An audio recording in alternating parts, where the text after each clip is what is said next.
Donc voilà, le demande à Cédric numéro 20 est officiellement lancé. On est le 1er octobre 2016.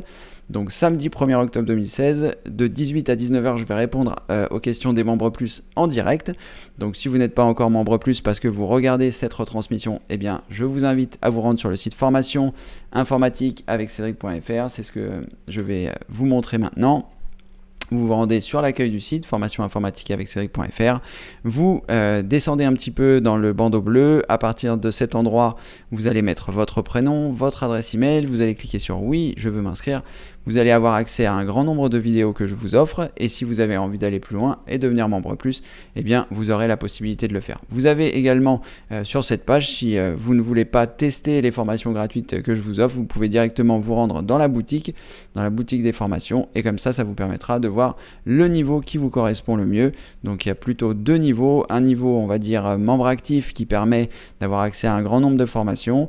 Et le statut membre plus qui lui permet bien une assistance un petit peu plus poussée avec les événements de Demande à Cédric en direct comme vous voyez là, et également un forum où vous pouvez poser vos questions et où toute notre communauté de membres plus se réunit pour pouvoir répondre aux questions de tout le monde. Donc c'est vraiment très convivial entre les demandes à Cédric en direct et le forum plus l'accès à toutes les formations.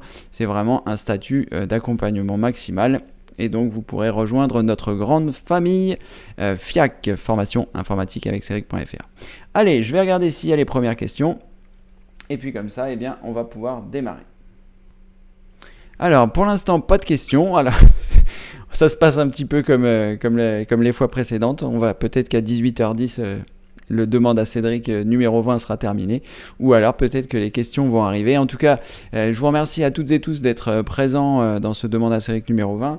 On est actuellement 16, je crois que je dois pouvoir vous le montrer en défilant cette fenêtre-là. Voilà, on est 16 actuellement.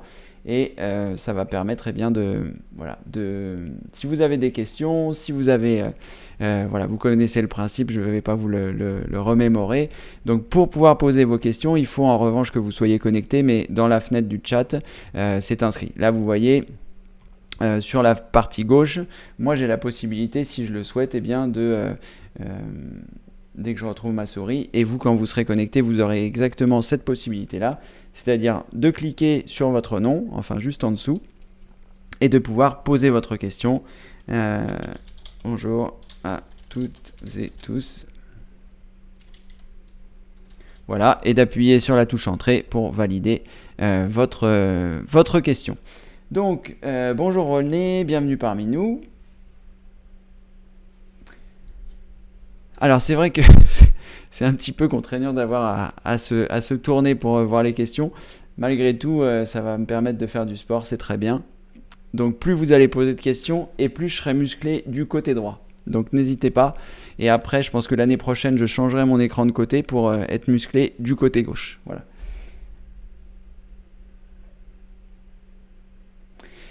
Voilà, donc pour l'instant, pas de questions. Je suis en train de réfléchir à si je pourrais vous indiquer un certain nombre de choses. Comme vous avez pu le voir, j'ai intégré... Alors, je ne sais pas si vous avez eu l'opportunité de le voir, mais Alexandra, une première question, je vais revenir après.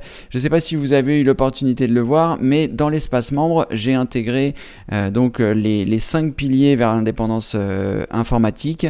Donc, c'est une formation qui va être sur plusieurs saisons, donc sur la saison 3, 4, 5, comme c'est un petit peu indiqué, mais voilà, c'était pour vous dire que je l'avais intégré. C'est vrai que tout ça me prend un peu de temps, mais bon voilà, il faut le faire. Donc là, je l'ai intégré, vous pouvez cliquer sur j'accède à ma formation. À partir de là, eh bien, vous aurez les différentes formations qui sont là disponibles, et j'ai indiqué les saisons pour lesquelles ça va arriver. Donc là, les bases et le vocabulaire et les recherches efficaces, ça va être pour cette saison, c'est-à-dire la saison 3 qui va de septembre 2016 à juin 2017. Donc là, j'ai commencé à intégrer les premières formations. Et ensuite, eh bien, dans la saison 4, on aura les sauvegardes complètes et la réinstallation de Windows. Et dans la saison 5, diagnostic et réparation. Là, ce sera vraiment pour aller plus loin. Ce sera une seule formation pour la saison 5 parce que ça va être quelque chose d'énorme. Vous verrez, je ne peux pas trop vous en parler parce que je voudrais pas trop dévoiler tout ça. Mais voilà, ça va être quelque chose de super. J'ai ça en tête. On va faire ça normalement avec un ami qui est très fort techniquement. Donc voilà, il y a quelque chose qui se prépare. Ensuite, qu'est-ce qu'il y a d'autre que je voulais vous dire? Oui, sur la formation numéro 1, pilier numéro 1, base et vocabulaire, quand vous cliquez sur j'accède à ma formation, évidemment, il faut qu'au préalable, vous ayez pu vous connecter, sinon vous aurez débloqué cette formation. Voilà, j'ai oublié de me connecter, du coup, je ne peux pas voir les choses, mais ça n'est pas très grave. C'était juste pour vous dire que voilà, au sein de cette formation, donc vous aurez un petit peu d'ailleurs comme dans toutes les formations, vous aurez une partie théorique, comme je vous avais dit, et une partie pratique, donc les EPAC, en pratique avec Cédric, c'est un nouveau format que je trouve intéressant, où là vraiment c'est de la pratique, je vous montre pratiquement comment ça se passe, avec des choses que moi je fais tous les jours, que ce soit les manipulations, que ce soit les copies de photos, que ce soit tout ce genre de choses. Là, ce sera dans la rubrique EPAC. Et après, donc de ces manipulations en pratique, eh bien, en découleront des formations théoriques, où là, je prendrai plus le temps, où là, je vous montrerai plus les gestes importants. Donc voilà, il y aura deux parties, et c'est surtout la partie EPAC qui va se remplir en premier, et après, eh bien, au fur et à mesure, j'intégrerai des choses. En revanche, pour les bases de l'informatique et le vocabulaire, comme il y a des vidéos que j'ai déjà tournées, qui ont été bien tournés et qui n'ont pas pris une ride, si je puis dire, comme par exemple organiser vos favoris, comme le copier-coller, comme ce genre de choses, eh bien j'ai intégré des formations qui étaient déjà existantes dans d'autres formations. C'est la raison pour laquelle eh bien, les formations sont en train d'arriver et qu'elles n'ont pas forcément le même format, ou qu'elles ne sont pas forcément sur Windows 10, ou que des fois vous voyez marqué saison 2, mais voilà, c'est normal, c'est des formations que j'ai intégrées ici, parce que voilà, il faut que, par exemple, là j'ai intégré organiser vos favoris, c'est une vidéo exclusive que j'avais fait donc pour Google Chrome. Là, il faut que je fasse celle pour Firefox et celle pour Microsoft Edge. Donc pareil, je vais les intégrer ici. Mais voilà, la formation, celle-ci date d'un petit peu, mais les informations sont toujours valables. Donc voilà. Et pourquoi je l'ai intégré? Parce que voilà, dans le pilier numéro 1, il faut maîtriser l'organisation de ses favoris. C'est quelque chose de très important. Et après, eh bien, vous voyez, dans EPAC, j'ai créé une vidéo, je commence à classer mes favoris, qui permet eh bien, voilà, de vous montrer un petit peu comment c'est classé chez moi. Je pensais que je ferais une vidéo qui durerait pas trop longtemps, et au final elle dure déjà trop longtemps, et j'ai pas pu tout vous montrer parce que je peux pas réorganiser mes favoris finalement en 30 minutes, je me suis aperçu. Donc voilà, bref, toute une partie pratique et ensuite toute une partie théorique. Ce sera pareil pour la formation recherche efficace. J'ai rajouté également un bandeau horizontal, et j'ai pas partagé mon écran depuis tout à l'heure, super. Et en plus je peux pas avoir le retour, bon c'est pas grave. J'ai ajouté un bandeau horizontal qui permet voilà, d'accéder facilement aux autres piliers. Donc là, si vous êtes sur le pilier numéro 1 et que vous voulez accéder au pilier numéro 2, vous cliquez ici, vous arrivez directement sur le pilier numéro 2, et là j'ai remis eh bien, à quel moment seront disponibles les autres formations. Bref, voilà, j'ai intégré cette formation, les 5 piliers vers l'indépendance, pour que voilà, on puisse commencer à faire ces vidéos. Allez, je vais essayer de prendre donc les premières questions. J'ai vu que Alexandra m'avait... Alors, peux-tu expliquer la différence... Alors, je ne sais pas si on va bien entendre. Peux-tu expliquer la différence entre la réinitialisation d'usine et la réinstallation avec une clé bootable? Alors, c'est une bonne question, Alexandra. C'est une bonne question. Donc, alors... Là, Alexandra, je pense, fait allusion à la réinstallation d'un ordinateur. C'est-à-dire que quand vous apercevez que vous avez énormément de problèmes avec un ordinateur, enfin avec votre ordinateur ou avec l'ordinateur d'un ami, si c'est vous qui en êtes en charge, voilà, il rencontre beaucoup de problèmes, vous avez essayé de réparer, vous avez essayé de faire les choses, il y a encore plein de petits détails qui sont bancals, vous avez réussi à réparer quelque chose, mais ça a empêché quelque chose d'autre de fonctionner. Bref, il arrive un moment où la réinstallation est la chose la plus, on va dire, la plus évidente à faire pour que tout se remette à fonctionner correctement. Si vous voulez, la réinstallation, c'est le mieux qui puisse arriver. Ça prend un peu de temps, mais au moins vous repartez sur des bases saines. Et la différence donc entre une réinstallation d'usine et une réinstallation avec la clé USB bootable, c'est que par exemple, si vous avez un ordinateur qui est, on va partir d'un ordinateur même récent. Si vous avez par exemple un portable qui autorise une réinstallation d'usine, c'est-à-dire que sur votre disque dur, il y a une partition qui est cachée, et quand vous allez activer cette option, il va se servir de cette partition cachée pour réinstaller un Windows sur votre ordinateur. Donc il va réinstaller le Windows tel qu'il était quand vous l'avez acheté. Donc il y a certaines réinstallations d'usine qui sont bien faites et qui ne vont pas effacer vos données, mais c'est très rare. Dans la plupart des cas, le système va se réinstaller sur votre système actuel et dans ce cas-là, eh bien, vous risquez de perdre toutes vos données. Donc ça, c'est le premier point négatif d'une réinstallation d'usine. Attention, si vous le faites avec une clé USB bootable, ce sera pareil. Mais c'est juste que si vous utilisez l'option réinstallation d'usine, voilà, ça va tout écraser. Et si vous n'en aviez pas conscience, eh ben, vous allez perdre vos documents, vous allez perdre l'ensemble de vos fichiers personnels si vous ne les avez pas sauvegardés au préalable. Et comme on est très peu finalement à sauvegarder nos données, voilà, il ne faut pas que la réinstallation d'usine, on se dise ah bah voilà, je vais garder mes documents, mais ça va tout réinstaller. C'est pas le cas. Donc premier inconvénient, c'est que voilà, si vous faites une réinstallation d'usine et que vous n'avez pas fait de sauvegarde, vous allez tout perdre. Ensuite, second inconvénient, c'est que quand vous achetez un ordinateur portable, la plupart du temps, enfin, pour pas dire dans 90% des cas, il est installé avec une tonne de choses dont vous n'avez pas besoin. Donc la première chose que je faisais lorsque j'achetais un ordinateur pour mes clients, c'est que j'étais obligé de désinstaller tous les programmes qui étaient inutiles. Donc quand vous allez faire une réinstallation de Windows avec une clé USB bootable, vous allez réinstaller un Windows propre tel que je le faisais moi. C'est un ordinateur qui sera vierge, c'est-à-dire vous n'aurez que l'installation de Windows, vous n'aurez pas tous les logiciels qui étaient installés à la base, que ce soit des Norton antivirus, que ce soit des logiciels fournis par le constructeur, que ce soit voilà, tout un tas de choses qui polluent et dont on n'a pas forcément besoin. Et pourquoi faire une réinstallation d'usine avec toutes ces choses-là qu'il va falloir désinstaller, on ne sait pas ce qu'ils ont laissé dans le registre, etc.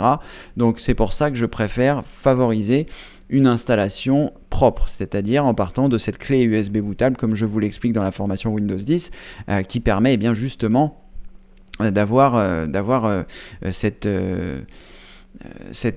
installation qui va être parfaite en quelque sorte. Elle sera le résultat de l'installation de Windows brut, des pilotes que vous allez rajouter et éventuellement des logiciels que vous allez installer soit avec Ninit, soit avec autre chose. Donc voilà, ça c'est pour ça, c'est vraiment la différence entre la réinstallation d'usine et la réinstallation de Windows. Avec la réinstallation d'usine, en plus vous allez revenir donc à une ancienne version. Donc là, si vous êtes sur Windows 10, on va dire c'est pas trop grave.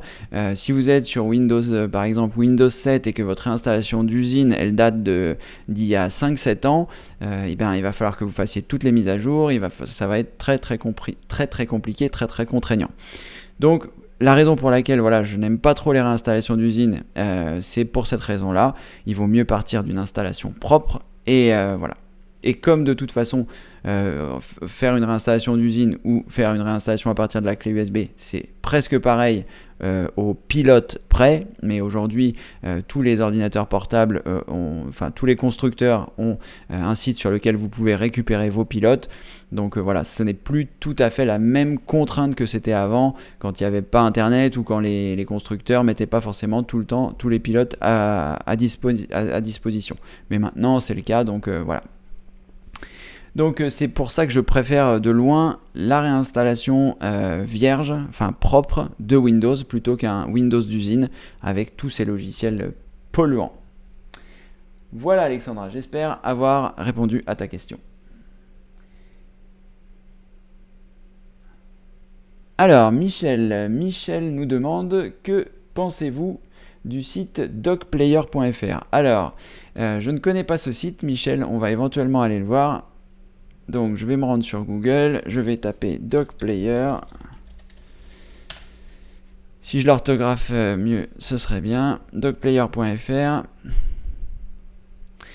Alors, DocPlayer.fr, nous vous présentons les outils bien en main et gratuits pour la publication et l'échange d'informations. Alors, Michel, je ne connais absolument pas ce site. Je le découvre en même temps que vous. Je ne sais pas ce que c'est exactement. Il y a l'air d'avoir beaucoup d'articles, beaucoup de choses. Après, je ne saurais pas vous dire...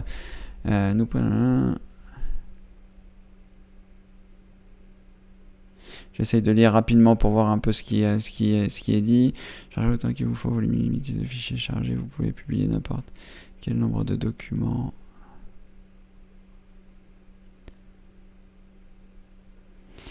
Alors là, honnêtement, voilà, je ne sais pas ce que c'est précisément. Mais peut-être vous pourrez nous donner un petit peu plus d'instructions. Quoi qu'il en soit, je ne pourrai pas vous donner une réponse puisque je ne connais pas ce site, donc je ne vais pas pouvoir vous donner mon opinion.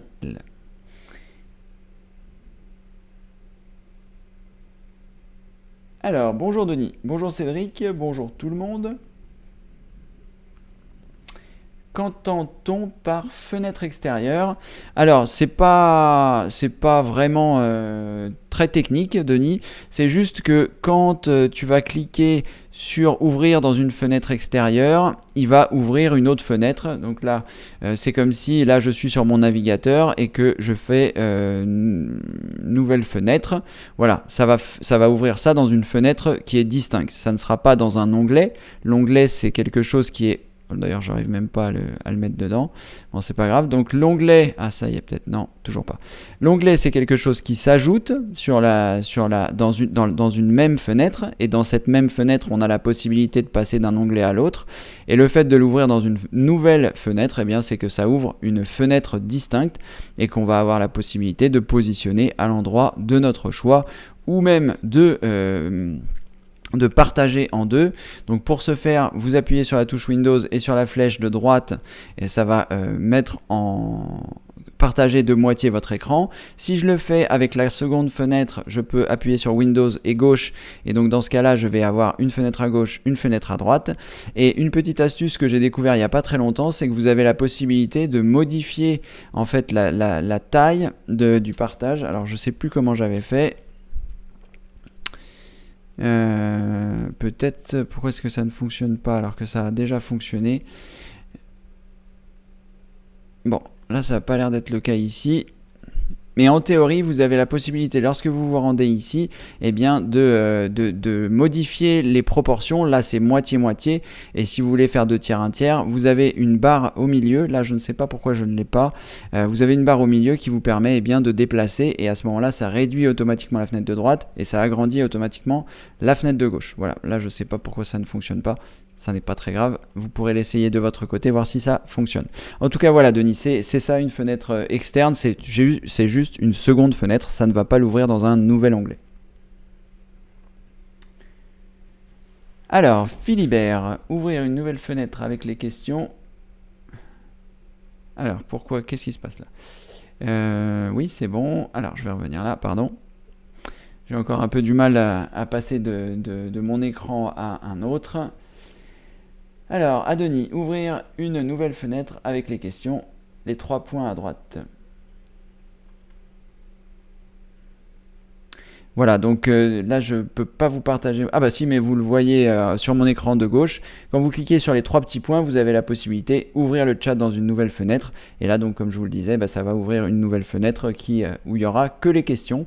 Et ça vous permet bien, de les mettre, de les disposer à votre convenance. Donc si par exemple, comme Alexandra ou moi, vous avez plusieurs écrans, vous pouvez avoir le direct en plein écran sur un écran et sur un autre écran, les questions par exemple. Voilà, merci Philibert d'avoir répondu à Denis. Alors, Jean-Yves, j'ai eu une mise à jour 16.07. Tout à fait, Jean-Yves. Donc, comme je précisais, il y a... d'ailleurs, comme on l'a expérimenté sur le forum, la mise à jour 16.07 qui est installée sur certains ordinateurs, ce qui n'est pas encore le cas du mien. Mais pour l'instant, je me fais pas trop de soucis. Je vais vous repartager mon écran pour que vous puissiez voir. Là, lorsque je clique sur le menu démarrer, je n'ai pas la nouvelle version, comme vous pouvez le voir. Alors, comment est-ce qu'on peut voir si on a la version 16.07 ou la version précédente? Vous avez la possibilité, bien évidemment, de cliquer sur le menu démarrer, de vous rendre dans les paramètres, ensuite de choisir mise à jour, me semble-t-il. Et après, vous pouvez voir, je ne sais plus à quel endroit c'est. Peut-être que c'est là. Je ne sais plus où c'est. Quand on ne fait pas les choses, on les oublie. Confidentialité ? Je ne sais plus. Bon, c'est pas grave. peu importe. Pour savoir si vous avez la version 16.07 ou non, comme Denis en avait parlé sur le forum, si la zone de notification qui se trouve ici, là, que je survole à gauche, se trouve à droite de l'heure, vous êtes en version 16.07. Sinon, si la zone de notification est à gauche de l'heure, eh bien vous êtes en version 15.11.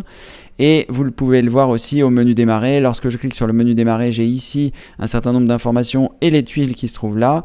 Et lorsque vous allez passer en 16.07, ce menu-là sera réduit sur la gauche et les tuiles seront ici. Donc il y a une différente il y a une différence de présentation et ça n'a pas été sans créer certains problèmes. Donc j'espère, Jean-Yves, que vous n'avez pas eu de soucis avec la 16.07. Certaines personnes en ont eu. Et comme vous pouvez le voir, moi je suis toujours en 15.11. Et là, si je clique sur arrêt, marche arrêt, vous voyez, lorsque je vais cliquer sur mettre à jour et redémarrer, je pense que là, je vais passer à la 16.07. Donc peut-être, non pas demain, ou enfin la prochaine fois que je le ferai, ça va passer, je passerai dans cette version. Allez, alors...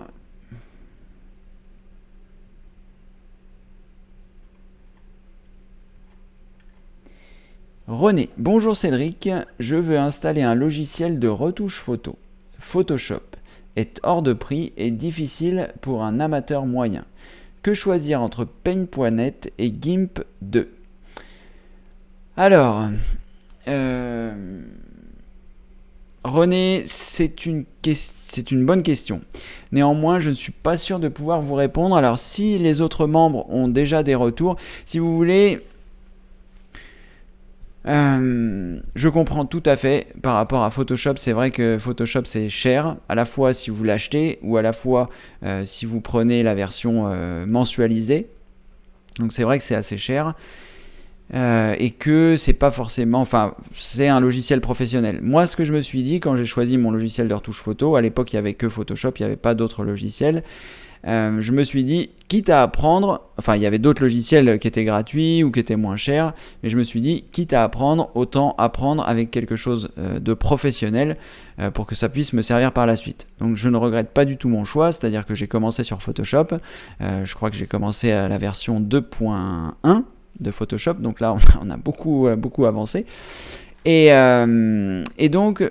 Voilà, j'ai acheté des livres pour me former sur Photoshop parce que je me suis dit, quitte à m'ennuyer à apprendre quelque chose, autant que je le fasse avec un logiciel professionnel qui pourra éventuellement me servir plus tard. Ce qui est le cas.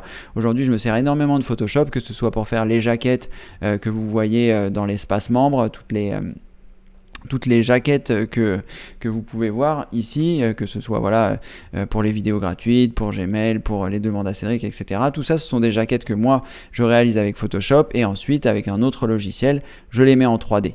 Donc ça permet d'avoir une qualité professionnelle et voilà, donc c'est vrai que ça fait longtemps que j'utilise Photoshop et que je regrette pas du tout d'être passé, voilà, de m'être dit, bon ben voilà, je passe sur Photoshop. C'est une bonne chose, ça me permet voilà, d'évoluer avec les versions, etc. Maintenant, j'ai pas eu l'occasion d'utiliser d'autres logiciels, notamment les logiciels dont vous parlez, tout simplement parce que comme j'ai utilisé tout le temps Photoshop, je me suis pas ennuyé à apprendre un autre logiciel. Paint.net, je ne le connais pas du tout. GIMP, je sais que voilà, c'était on va dire entre guillemets le concurrent de Photoshop. Le concurrent gratuit, comme un peu LibreOffice est par rapport à la suite Office de Microsoft, mais je ne sais absolument pas. Je pense que GIMP embarque énormément de fonctions similaires à Photoshop et que si vous voulez aller un petit peu loin dans à la fois la retouche photo, le montage photo, l'intégration photo, je pense que GIMP sera plus approprié, mais je ne connais pas du tout Paint.net. Alors, je connaissais Paint, et là, si c'était Paint, je saurais vous dire qu'il ne faut pas hésiter. GIMP, je pense que c'est un logiciel qui est vraiment énormément utilisé, que vous pourrez certainement trouver un grand nombre de tutoriaux pour apprendre à vous en servir, et voilà. Donc, on va voir s'il y a des retours d'utilisateurs. Je ne sais pas si les membres qui sont connectés aujourd'hui, présents aujourd'hui, font de la retouche photo, s'ils utilisent l'un de ces deux logiciels. Il me semble que Alexandra utilise Photoshop, la version légère de Photoshop, je me rappelle, Photoshop Elements. Donc qui est beaucoup plus abordable que Photoshop tout seul. Je ne connais pas les restrictions de Photoshop Elements. Donc voilà, peut-être je vous orienterai plus vers GIMP 2 qui à mon avis doit apporter un grand nombre de fonctionnalités, parce que la version 1, j'avais eu l'occasion de la regarder un petit peu pour voir comment ça se passait. C'était assez proche de Photoshop, il y avait les calques, il y avait les masques de fusion, il y avait un certain nombre de choses. C'est vrai que en termes d'ergonomie, quand on est habitué à un logiciel, quand on passe d'un logiciel à l'autre, c'est vraiment pas... on a l'impression que ce logiciel n'est pas très ergonomique, puisqu'on a l'habitude de ces outils sur le logiciel qu'on utilise. Mais voilà, je pense que si aujourd'hui je devais me dire je dois abandonner Photoshop, je pense que je me mettrais sur GIMP, n'ayant pas évidemment regardé Paint.net. Donc là c'est vraiment comme ça de prime abord, mais il me semble que on va aller voir sur Paint.net. Je vais regarder si je vois un certain nombre de choses, notamment des captures d'écran. Oh là, c'est ça Paint.net? Oh là, j'ai dû me tromper là. Bon, je vais regarder les images pour voir un petit peu si avec l'interface je pourrais voir un certain nombre de choses. Il y a l'air d'avoir aussi des calques sur Paint.net, donc on peut le voir ici en bas à droite. Ça ressemble un petit peu à Photoshop, peut-être que ça pourrait suffire. Adjustment Effect, il y a des effets. Là, vraiment, c'est ce que vous pouvez faire éventuellement, si vous avez un doute, on va voir, je vais regarder un petit peu dans le chat, voir si on a eu des retours. Mais ce que vous pouvez faire, c'est télécharger les deux logiciels, les installer et désinstaller celui qui vous conviendra le moins, et regarder un petit peu l'interface, comment ça se passe, voir dans laquelle vous vous sentez le mieux, qu'est-ce qui est le plus clair, qu'est-ce qui est le mieux pour vous. Et ensuite, avant de choisir le logiciel en question, regardez sur internet, par exemple sur YouTube, voir s'il y a des tutoriaux qui sont disponibles et qui vont vous permettre d'apprendre petit à petit avec GIMP ou avec Paint.net. Donc voilà, ça vous permettra, moi c'est ce que je ferai, j'installerai les deux logiciels pour voir celui qui me paraît le mieux, et je regarderai surtout si les tutoriaux sont disponibles en fonction des choses que vous souhaitez faire. Allez, je vais regarder si quelqu'un nous a donné un petit retour par rapport à ça. Alors, Mario. Perso, j'utilise Paint.net et ça va très bien, cependant, il est moins complet. Merci Mario, c'est vrai que je connais pas du tout ces deux logiciels. Et donc voilà. Donc Mario, voilà. Un bon retour de Mario, je pense, voilà, lui utilise Paint.net parce que ça doit lui suffire pour ce qu'il fait, et il le trouve moins complet que GIMP. Donc c'est vraiment en fonction de... Voilà, c'est un peu ce que j'avais en tête. Je ne sais pas si ce sera confirmé un petit peu plus bas, mais GIMP, voilà, c'est vraiment, on va dire, l'équivalent de LibreOffice ou d'OpenOffice par rapport à la suite Office. C'est quelque chose qui veut concurrencer entre guillemets Photoshop en version gratuite, et donc vous allez avoir des fonctions peut-être plus avancées sur la retouche d'image, sur le montage photo, etc. Donc c'est vraiment en fonction de vos besoins. Voilà, GIMP, c'est un logiciel qui est là depuis longtemps, qui a fait ses preuves. Je ne sais pas si vous entendez l'orage, j'espère qu'on va pouvoir rester connecté. C'est un logiciel qui a fait ses preuves et apparemment qui dure. Donc si vous devez commencer à apprendre un logiciel, c'est bien aussi de prendre ça en considération. C'est est-ce que ça vaut la peine que je m'y mette, parce que si le logiciel s'arrête demain, c'est un peu dommage. Merci Mario pour le retour en tout cas. Luigi, bonjour Cédric, je suis sur mon PC plus d'une centaine. J'ai extrait. Alors ça c'est une autre question, on verra. Alexandra, merci Cédric, avec plaisir.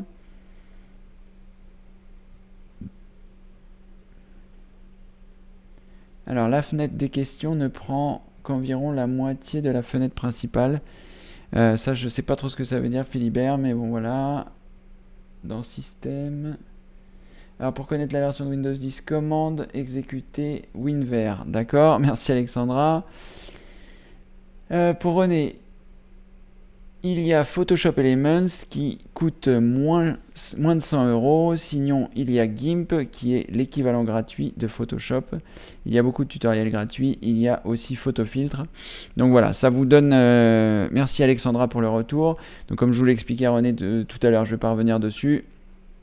Vous avez cette possibilité-là. Alors... Denis, donc paramètres système...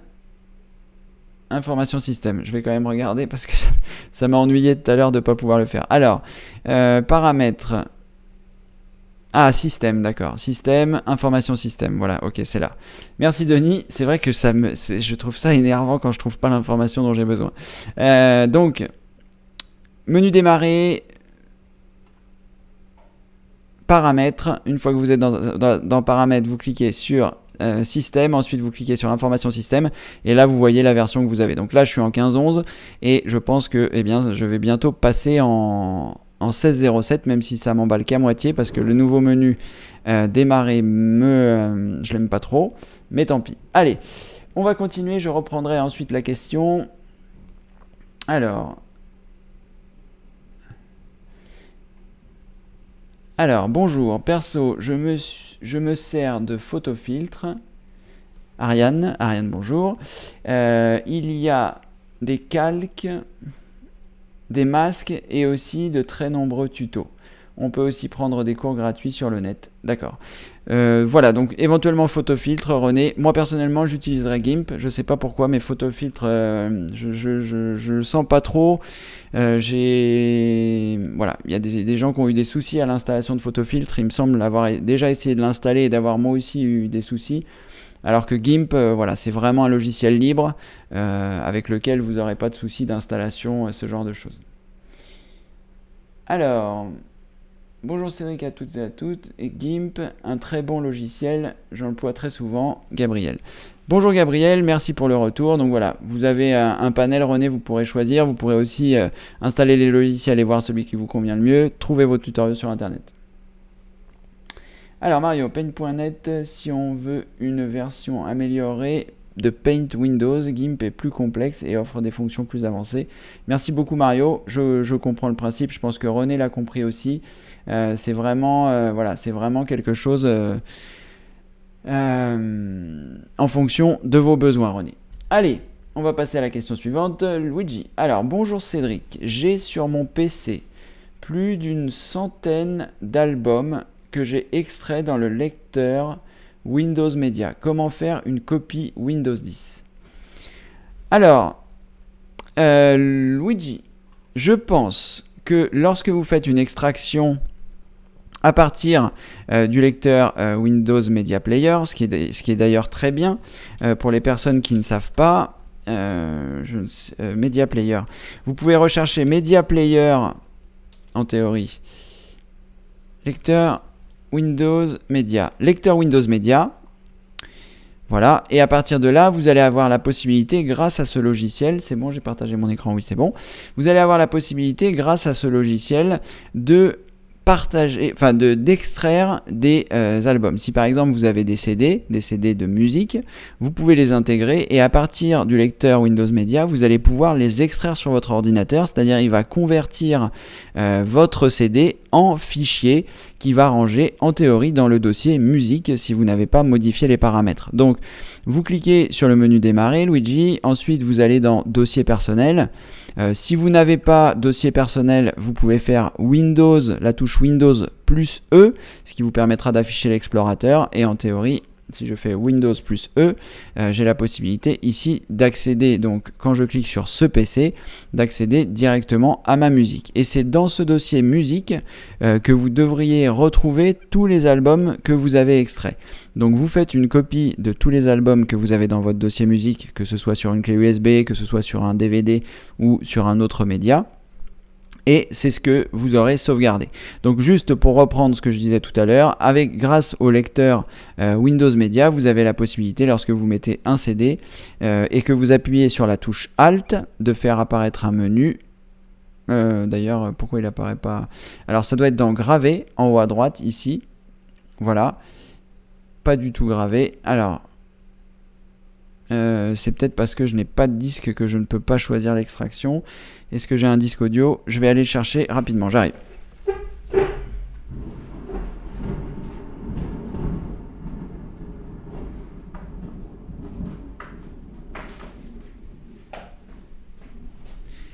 Alors, pardon. Donc, j'ai un CD audio que je vais insérer dans mon lecteur. Et en théorie, à partir du lecteur Windows Media, je vais avoir la possibilité de le transformer, de l'extraire. Et d'ailleurs, on va faire la manipulation. J'espère que ça ne va pas prendre trop de mon processeur. On va peut-être pas forcément extraire tout.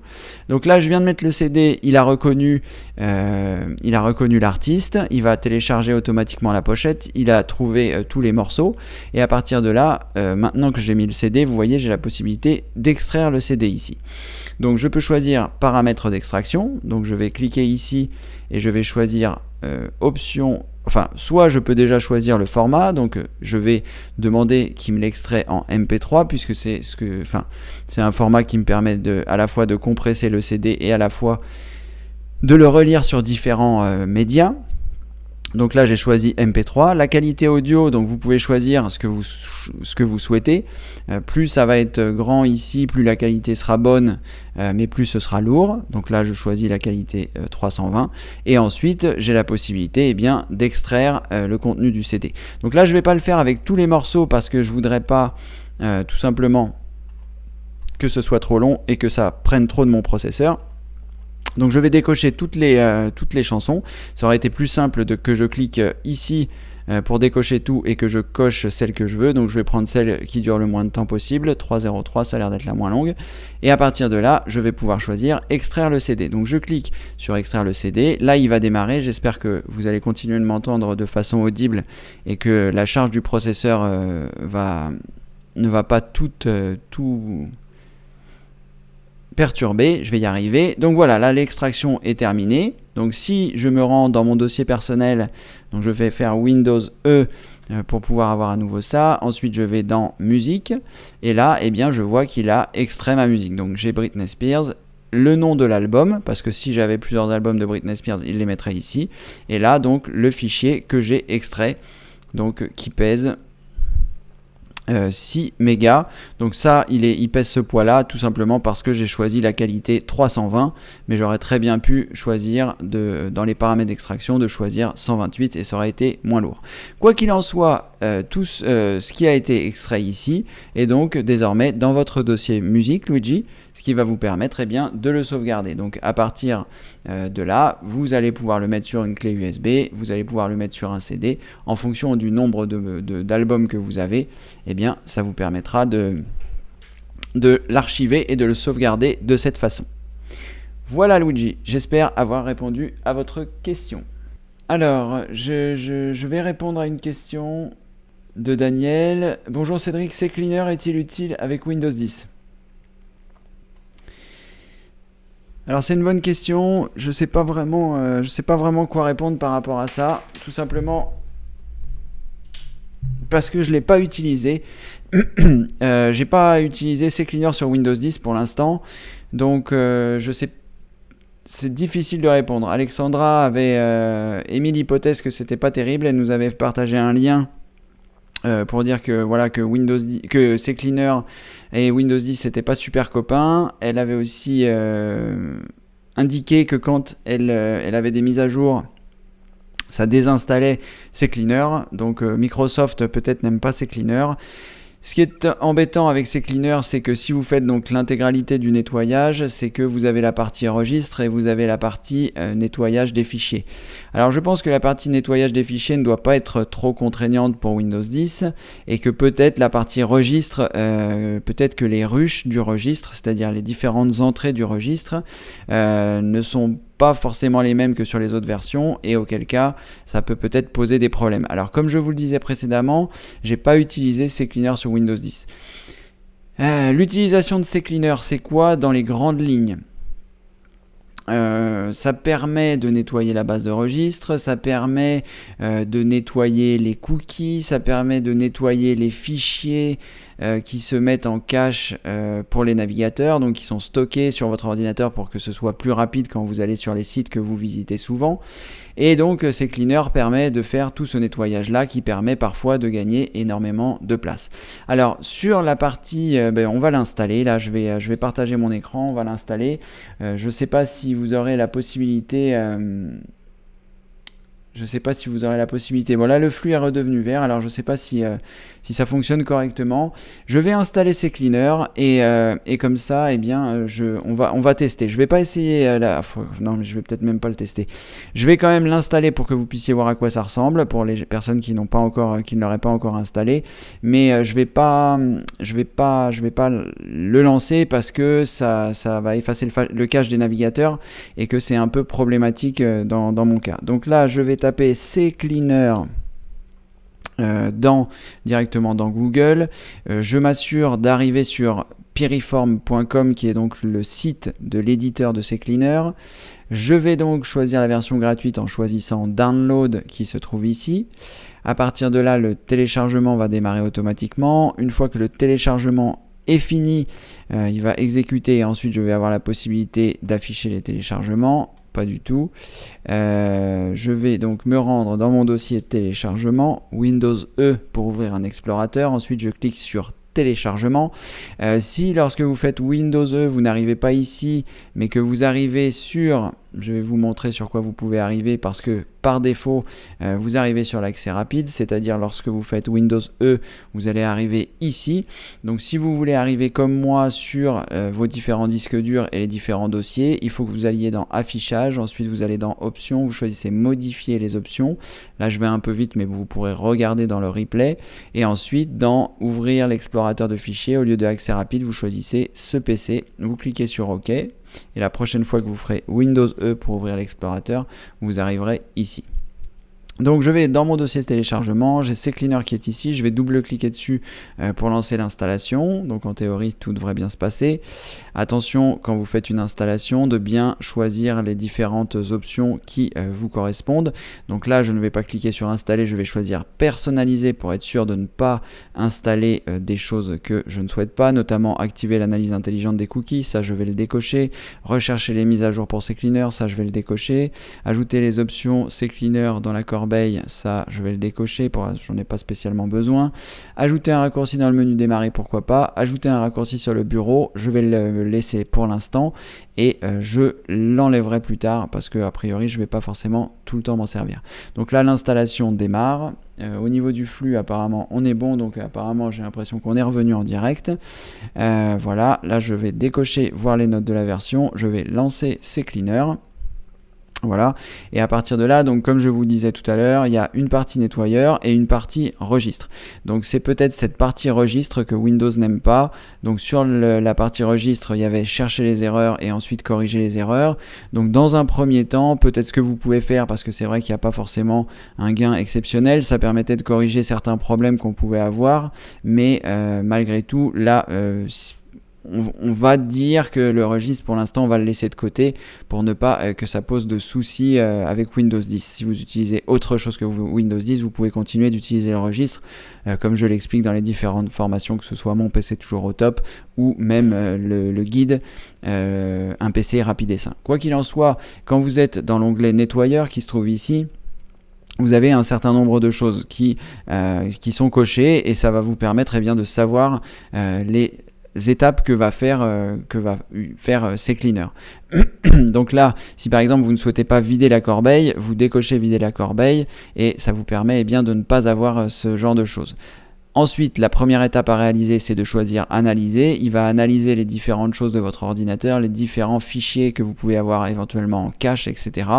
Et il va vous donner un nombre de mégas que vous allez pouvoir récupérer si vous choisissez nettoyer en bas à droite. Donc, on va dire qu'on laisse tomber le registre pour l'instant et on va dire qu'on va faire fonctionner ça. Alors, je vais le laisser tourner en arrière-plan. Pour être tout à fait honnête, CCleaner c'est un logiciel que j'utilise très peu. Pourquoi ? Eh bien tout simplement parce que mon système fonctionne correctement. Il est inutile, comme je le disais à Morissette, de forcément toujours tout tester. Pardonnez-moi, est-ce que vous voulez fermer le micro? Non, voilà. Donc c'est pas parce que je donne des trucs et astuces pour certaines personnes qui vont pouvoir fonctionner pour eux qu'il faut forcément les tester. On a envie d'apprendre l'informatique certes, mais tant que le système fonctionne bien, ça sert à rien d'utiliser le guide pratique et un PC rapide et sain. Si votre ordinateur fonctionne, s'il présente pas de dysfonctionnement par rapport à des pop-up de publicité, par rapport à des logiciels malveillants, etc., ça sert à rien de le nettoyer. Il faut, quand on a l'impression que son système fonctionne moins bien, quand il est plus lent, éventuellement on peut faire ce type de manipulation, mais sinon ça sert à rien. Tant que le système fonctionne, inutile de faire ce genre de choses. Donc c'est pour ça que je vous dis que CCleaner, je ne l'utilise pas, parce que mon ordinateur va bien, tout fonctionne correctement. Et est-ce que j'ai besoin de nettoyer le cache de mes navigateurs? Peut-être que je vais gagner un peu d'espace, mais pour l'instant, tant que ça ne me dérange pas, tant que mes navigateurs se lancent rapidement, tant que j'arrive à aller sur les sites, tant que j'ai pas de dysfonctionnement particulier, eh bien je vais pas utiliser quelque chose pour nettoyer. Ça sert à rien de nettoyer quelque chose qui n'a pas besoin de l'être, tout simplement. Alors là, le CCleaner, il est en train de fonctionner en arrière-plan. Je repasserai sur l'écran partagé après. Et je vais regarder s'il y a d'autres questions. En théorie, on est reparti, quoique ça a l'air d'être à nouveau refermé. Voilà. Alors, je vais repartager mon écran. De toute façon, au pire, vous le verrez pendant la retransmission. Donc là, l'analyse est terminée et si je choisis nettoyer, je vais récupérer 4,8 gigas. Donc est-ce que vraiment j'ai envie de récupérer 4,8 gigas? Pourquoi pas? Il faut regarder à quels endroits ces 4,8 gigas sont stockés. Donc là j'ai les fichiers temporaires du système qui me prennent 3,1 gigas. Donc là pourquoi pas effectuer le nettoyage. Voilà, pour récupérer 4 gigas. Mais bon, comme je vous dis, pour l'instant je ne suis pas à la chasse à la mémoire. Il me reste de la mémoire disponible, donc pour l'instant je vais laisser ça. Ensuite, donc pour revenir à la question que posait Daniel, et là j'avais demandé ce qu'ils ne mettent pas l'analyse intelligente des cookies, mais il me l'a quand même mis. C'est vraiment n'importe quoi. Donc je désactive la surveillance, et là, oui, voilà, parce que sinon, eh bien, ça se lance automatiquement au démarrage. Donc, comme je disais, il est bientôt 19h, il est même 19h, donc je vais regarder un petit peu s'il y a d'autres questions, et sinon, on se retrouvera demain. J'espère que ça va mieux se passer demain. Je ne sais pas pour quelle raison c'est comme ça. Demain, on est dimanche, donc peut-être qu'on aura à nouveau des soucis, il faudra voir. Je vais redémarrer ma box internet parce que je ne l'ai pas redémarré depuis longtemps, peut-être que ça vient de là. On n'est jamais trop prudent, peut-être que ça venait de l'orage, je ne sais pas. Ou peut-être que ça vient tout simplement du système. Quoi qu'il en soit, je vais regarder. Je vais regarder s'il y a d'autres questions. Alors, Lucien. Bonsoir Cédric, bonsoir à tous, désolé pour le retard. Apparemment, j'arrive au plus mauvais moment et je suis un peu perdu avec ce nouveau format. Alors, tout à fait Lucien, j'ai fait une vidéo tout au début de ce Demande à Cédric que je vais couper et que j'intégrerai dans l'aide qui permettra de voir comment est-ce que ça fonctionne avec le nouveau système. J'avais pas eu le temps de le faire avant et puis là j'en ai profité qu'on était en direct pour le faire. Donc Lucien, vous pourrez regarder ça dans les vidéos d'aide. Je sais pas encore trop quand, mais à un moment ou un autre, ce sera possible. Allez, Ariane, j'ai changé de navigateur et tout refonctionne. Bon bah écoutez, c'est parfait. Merci Cédric. Alors, j'avais plusieurs questions à vous poser, nous dit Tania, mais je viens seulement de comprendre le système pour les poser. Alors, si tout va bien, ce sera pour un autre jour de la semaine. Tout à fait Tania, vous avez absolument bien compris ça. Là je vais essayer donc d'isoler la partie de tutoriel que j'ai fait en début de ce Demande à Cédric pour pouvoir le mettre à disposition dans la rubrique d'aide, et ensuite ça vous permettra de voir comment ça fonctionne. Dans les grandes lignes, vous posez vos questions dans le chat. Il faut que vous soyez connecté pour pouvoir avoir accès, comme vous pouvez le voir ici sur la gauche, vous voyez membre FIAC en bas à gauche de mon écran. Et là, je peux poser ma question directement dans le chat. La question, c'est ici. Voilà, dès lors où vous êtes connecté, vous allez avoir la possibilité de mettre ce genre de choses. Et ensuite, une fois que vous avez écrit votre question, vous pouvez appuyer sur la touche entrée et ça apparaît dans le chat qui me permet moi de voir les questions. Alors, eh bien Tania, en effet ce sera pour demain. Demain, le rendez-vous c'est de 17h à 18h. Donc demain, dimanche 2 octobre, de 17 à 18.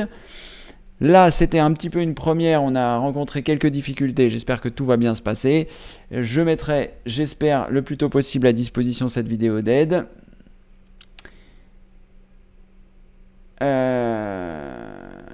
D'accord, alors Mario nous dit que lui utilise ses cleaners avec Windows 10, donc avec la plus récente des versions, donc ça c'est ce que j'avais indiqué, je sais plus dans quel, mais je l'ai indiqué à un moment, c'est que si vous devez utiliser ces cleaners, assurez-vous bien d'avoir la dernière version parce que ces cleaners met à jour, et il met à jour aussi pour Windows 10. Donc voilà, si vous devez utiliser ces cleaners, n'hésitez pas. Voilà, j'ai l'impression qu'on a fait à peu près le tour. J'espère que j'ai oublié aucune question parce que c'est pas aussi simple que dans Google Hangout où je sélectionnais les questions et puis une fois que j'avais répondu aux questions, elles disparaissaient. Donc là, c'est vraiment pas aussi simple avec le chat. J'espère que ça va quand même bien se passer. Je regarde rapidement si j'ai rien oublié en remontant les différentes choses. Ça a l'air d'être bon. De toute façon, si j'ai oublié quelqu'un, j'espère que... Voilà, j'espère que vous aurez l'opportunité de revenir pendant ces 7 jours. Donc je rappelle que les demandes à Cédric, c'est les 7 premiers jours du mois, donc avec un calendrier horaire qui est un petit peu différent. Donc le premier, c'est de 18 à 19, le 2, c'est de 17 à 18, etc., etc. Vous pouvez consulter le calendrier directement dans votre espace membre. Donc je sais pas si... Ah bah voilà, je suis connecté, donc tout va bien. Demande à Cédric. Et lorsque vous êtes dans le demande à Cédric, vous avez cliqué ici pour accéder au calendrier. Et le calendrier se trouve ici. Donc le premier jour, c'est de 18 à 19. Le deuxième jour, c'est de 17 à 18. Troisième jour, de 16 à 17. Le quatrième jour, de 15 à 16. Le cinquième jour, de 11 à 12. Le sixième jour, de 10 à 11. Et le septième jour, de 9 à 10. Voilà. Allez, en théorie, j'ai fait le tour. Je vais essayer, comme je vous le disais, d'isoler la vidéo du départ pour que vous puissiez voir exactement comment bien vous en servir pour changer la résolution et avoir la version optimale. Mais là, vous aurez la retransmission. Alors, le petit point négatif par rapport à la retransmission, c'est que vous ne verrez pas les questions qui apparaissent puisqu'elles sont chez moi sur un autre écran et que j'enregistre l'écran principal, c'est-à-dire celui où je réalise les manipulations. Donc, pour voir ma tête, si je puis dire, ce sera pendant les directs. Allez, il est 19h06, je vais m'arrêter là pour ce soir. Merci à toutes et tous d'avoir été présents. Le système a changé, c'est l'informatique, il faut s'adapter. Moi, ça a été un petit peu pénible de mon côté. C'est peut-être un petit peu pénible du vôtre. C'est toujours un peu pénible quand il faut changer ses habitudes. Mais on va dire que c'est pour le mieux. Je ne sais pas à quel moment on va s'en apercevoir, mais à un moment ou à un autre, c'est pour le mieux. Allez, je vous dis à demain. J'espère que je vais savoir arrêter le flux. Tout est un peu mystérieux pour moi, mais en tout cas, je vous dis à demain, en théorie donc à 17h. J'indique tout ça sur le site et on se voit demain. Merci encore, je vous souhaite une bonne fin de journée et une bonne soirée. À bientôt, merci, au revoir.